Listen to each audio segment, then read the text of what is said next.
Jour numéro 94 sur 1553 de ma prise de muscle pour passer de 60 kg à 80 kg.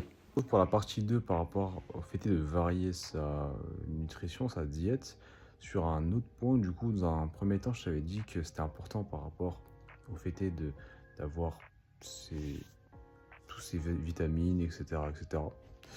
Mais il y a aussi un aspect qui est un peu sous-estimé, c'est du sens où après, c'est vrai que ça intéresse qu'une petite partie, je pense, des gens, que pas tout le monde est intéressé par ça, mais c'est aussi un peu pour, je conseillerais de varier sa diète, donc toujours petit à petit, trouver des nouveaux aliments que tu traques jamais, ou des types d'aliments qui sont assez différents de traquer. Du style, je vais donner mon exemple où moi, je n'avais pas cette connaissance de varier tout le temps et j'ai un peu des fear food du sens où j'ai des peurs de certaines nourritures.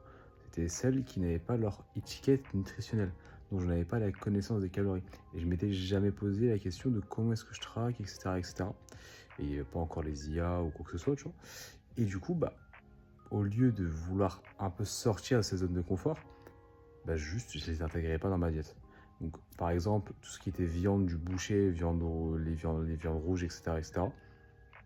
Et ben en fait, je les mettais pas dans ma diète, enfin rarement, ou pour quand exactement les événements familiaux, les sorties sociales, etc. Mais dans ma diète, je les intégrais pas parce que je connaissais pas les calories et donc j'intégrais pas ça dans ma diète. Et ça semblerait bête, mais dites-vous que je pense qu'il y a plusieurs personnes qui sont dans ce cas-là, et c'est juste un manque de connaissances. Et là, je t'ai pris ce cas-là, mais ça peut se faire dans tous les aspects de la diète.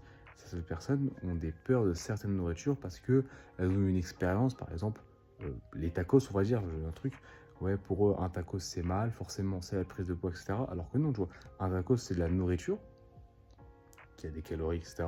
Tu peux totalement l'intégrer dans ta diète sans en avoir aucun souci. Et voilà, c'est, je pense, un petit aspect que beaucoup de gens sous-estiment et je pense qu'on est tout bon par rapport à ce point. C'est super, je fais des longues vidéos.